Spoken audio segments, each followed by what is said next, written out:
Welcome to Unforbidden Truth. I'm Andrew. On this week's episode, I'll be speaking with Michigan triple murderer John Jancar Jr. On January 1st, 1983, John Jancar went to a party and he got into a fight that night. After he left the party, his emotions were still running high. He went home and he ended up getting into a fight with his father. During the fight with his father, John picked up a shotgun, ultimately killing his father and his father's fiancé, and he later that night would venture his way to his ex girlfriend's place of residence. She was shot multiple times and she died in a hospital almost 2 weeks after the shooting. He also wounded his ex girlfriend's neighbor after he came over to see what all the commotion was about. John Jancar was ultimately arrested and convicted. His convictions consist of felony firearm, manslaughter, assault with intent to commit murder, and 2 counts of second degree murder. John Jancar Jr. is serving a 60 to 90-year prison sentence. He has served a total of 37 years in prison to date. I speak to John about his life growing up, how his relationship with his father was like at the time, the crimes that earned him a 60 to 90-year prison sentence, and what life is like today in prison. Here's my interview with Michigan triple murderer John Jancar Jr. Hello, this is a prepaid call from John Jancar. a prisoner at the Michigan Department of Corrections facility. What was your childhood like growing up? Well, my earliest part of my childhood was, you got good memories in there, but a lot of it was outright terror because my mother and father fought so much, and for some reason, when their fighting spilled over onto us kids quite often. And that would result in, my mother running out of the house with us, running to the neighbor's house, calling somebody for help or hiding in the field while someone come and, a few times the police come and shine their lights out there to find us. And, then they end up getting divorced. And my mom moved into Flint. We lived with one of her boyfriends, and, it's pretty good living there. I wanted to live with my dad, but they wouldn't let me. What was the reasoning for them not letting you? I don't know. But eventually the court asked me, where do I want to live? I told them with my dad, and I went to live with my dad. And we had good times. I mean, don't get me wrong. But my dad was a drinker. I would call him a functional alcoholic. He held down a job, but he was usually in some state of being buzzed to all the way just stupid drunk. And, his second marriage wasn't much better than his first. There was a lot of abuse towards his second wife. And a lot of abuse come my way because stuff going on between him and her, and she didn't like me and I didn't like her, and that just made the situation worse. Eventually she was out of the picture, and then it was just me and my dad. And I was pretty terrified of him until I was 15, and that's the first time I ever fought him back. I didn't just let him beat the hell out of me. So he would abuse you growing up as a child? Yeah. About how often would you say that was? Was it every time he would get drunk, or did he do it when he was sober as well? How often would he beat you? Well, it would depend. I mean, it wasn't like an all the time thing. I mean, like I said, when I was a little kid, it seemed that way. And then, like I said, it kind of stopped for a while because I couldn't really live with him. I was only there on the weekends. It didn't really start until I went back to live with him again. And some of that was due to my stepmother. But like I said, I didn't. When it happened, it happened. I didn't really keep track of when it happened. And when I got to, after I fought him back for the first time, I'll admit some of that was due to my own attitude too. It's like, he asked me one time, he says, "What the fuck's the matter with you, boy?" And I started laughing at him, and I said, there ain't nothing wrong with me. I'm 90% me and 10% you. I just don't beat women and kids. And that started a fight. So sometimes I did antagonize him. How was your guys' relationship? Were you close with your father, or was it kind of like a love-hate kind of thing? Definitely, I wanted my dad to be proud of me and say he loved me and all that kind of stuff, but I never did hear that, ever. The one time he showed any positive emotion about me, at least to me, was when I was in a car accident in a, what was it, 81, I think, in a 74 Cuda on the way home from school. Even then, he didn't say he loved me. It's just I was in the hospital, and he come in, and he actually started crying and gave me a hug. But other than that, there wasn't too much, there wasn't any I love you, there wasn't any I'm proud of you. Just what a stupid motherfucker I was if I did something he didn't like. Now, when we went on our hunting trips together, we got along fantastically. When it was just like me and him, and say me, him, and my uncle, and maybe another person, we all got along great. But for some reason, as soon as we come back home, it was a whole different person that I was dealing with. So you kind of had like Jekyll and Hyde kind of thing. You wouldn't know Yeah. when he would be cool or when he would want to start abusing you. Would the nice side come out of him when he was more sober than drunk? Not usually when he was drunk. Besides the car accident and the abuse, did you suffer any type of trauma growing up as a child? As far as, I was in all kinds of accidents. I grew up learning how to ride motorcycles. And I fell in the basement when my dad was building their house. I was like 2 years old, and I tried looking between the floor joists to see what he was doing. Landed on my head. I had several concussions, but none of them were called. I mean, the doctors called social services one time thinking that was because of my mom and dad, but it was just because I was a daredevil kind of kid that really didn't know when to say enough was enough. Would you call them brain injuries or just concussions when you were younger? Concussions. Concussions? One of them a couple of them I had temporary amnesia. It took a while for me to really remember everything that happened. Like I could remember before and I could remember after, but everything in the middle was, kind of hazy at best. One time in the hospital, I didn't know who my own mother was. They asked who I would talk to, and I told them Dawn. They said, well, what's Dawn's phone number? I said, 517-664-1234. And the nurse went to call this Dawn person at this number, and my mother left the emergency room bay that I was in and caught the nurse, and she says, ma'am, don't call that number and ask for Dawn. She says, well, why not? It's who he wants to talk to. She said, because the person that lives at that number ain't named Dawn.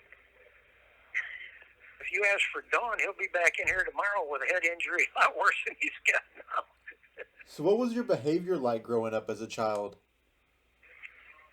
I don't know. I think average, really, and until I got to, into my teen years. And in my teen years, whether I was at my mom's or my dad's, most of the time I was alone.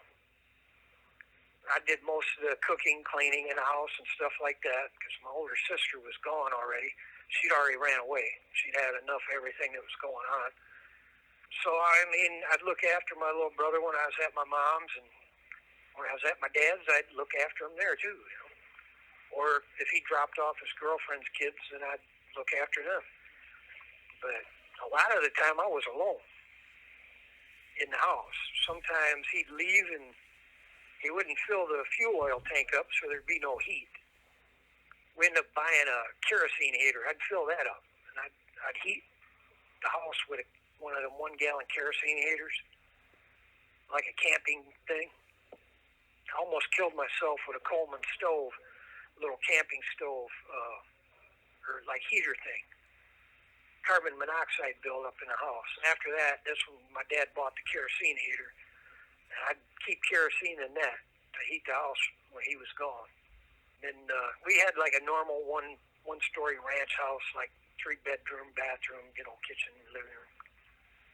But sometimes there wouldn't be any food either. I mean, we got in fights because of the heat thing. Because like one time I cut up all this good lumber, like construction lumber, because he wouldn't buy any fuel oil to heat the house. So I threw it in the fireplace and burned it.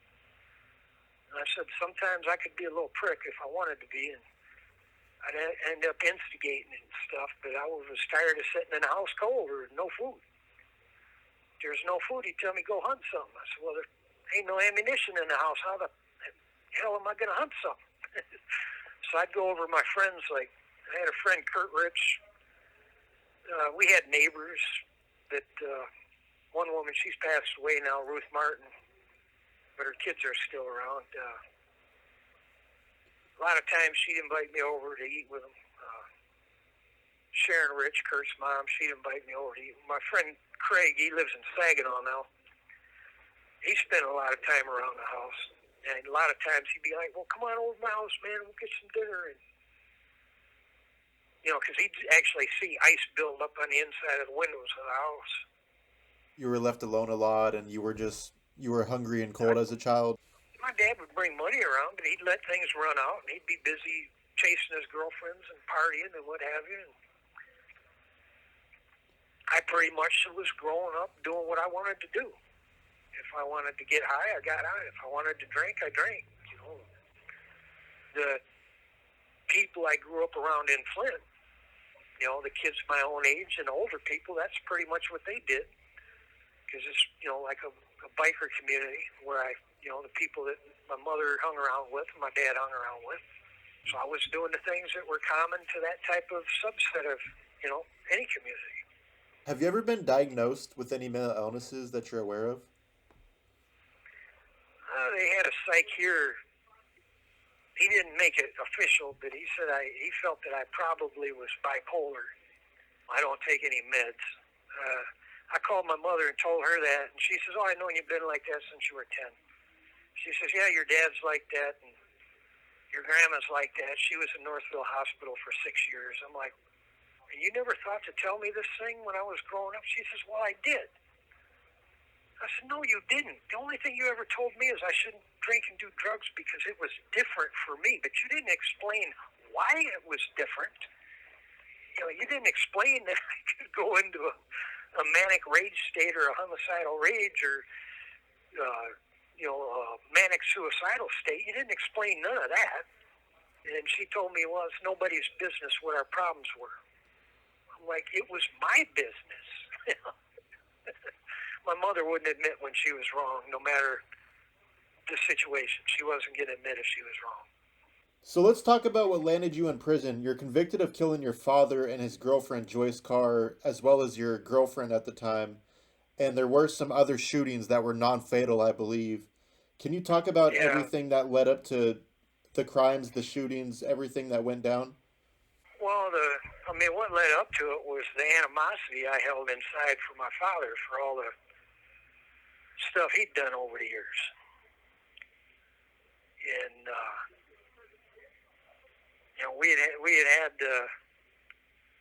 fairly serious confrontation, Do you remember what the confrontation was exactly?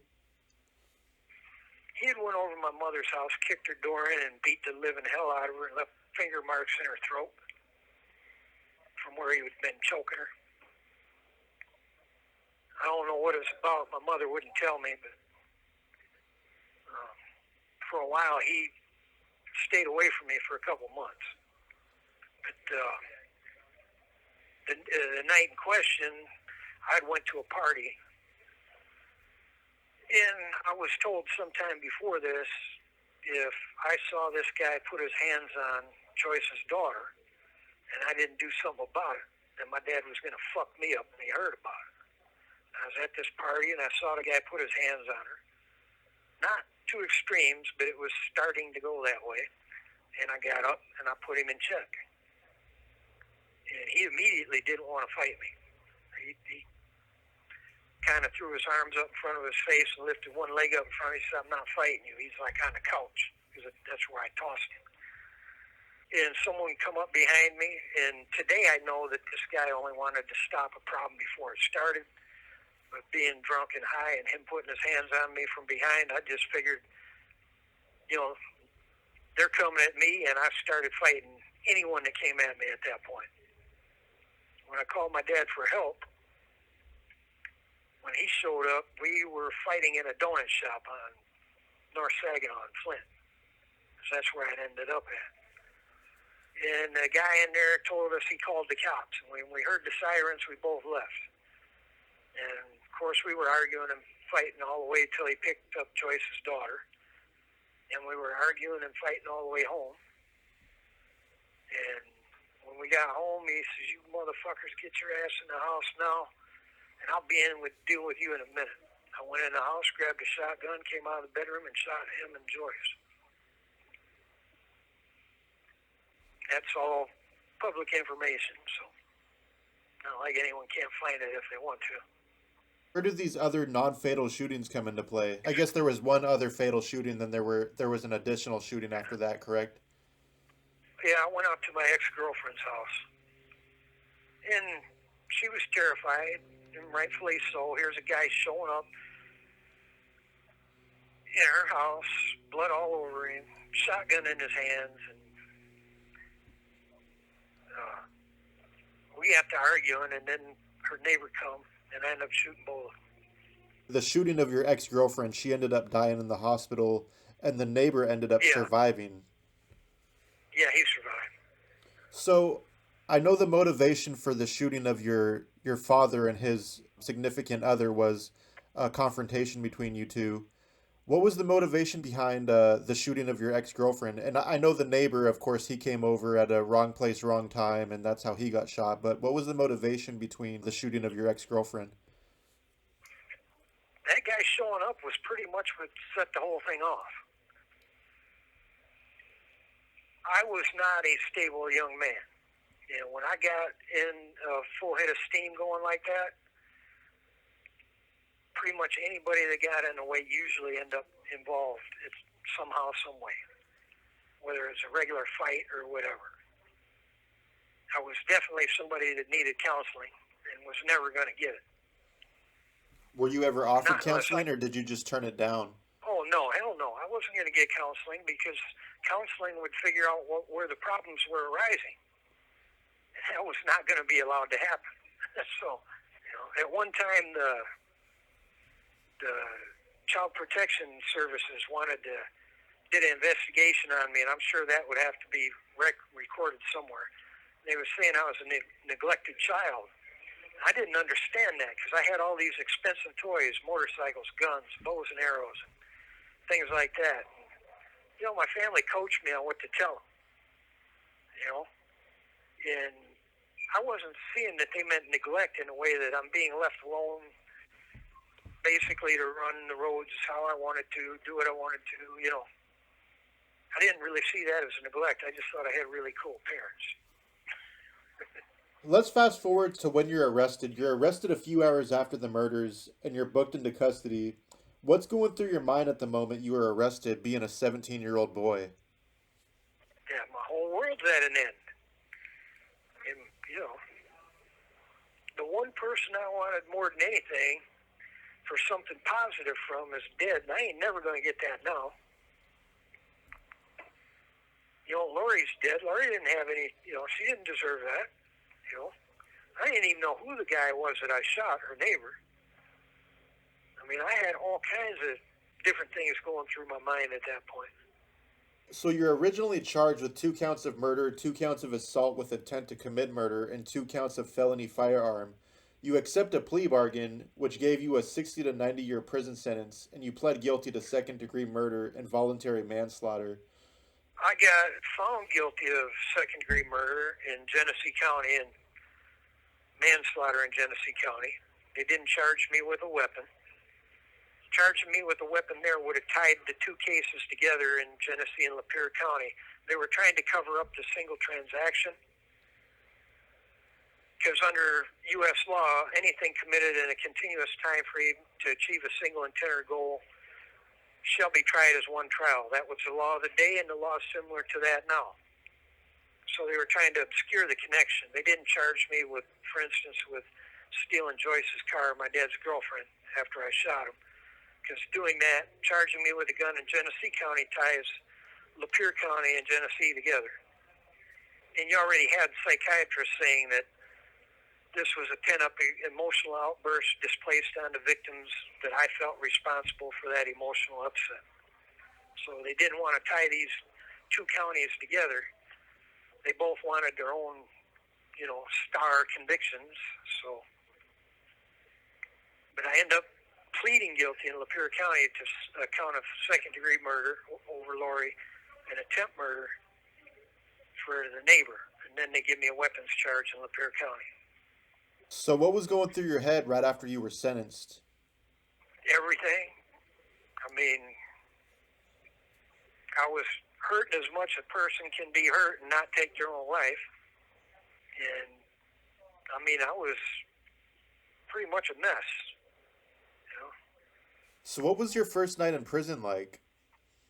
By the time I got to prison, I knew I was cooked.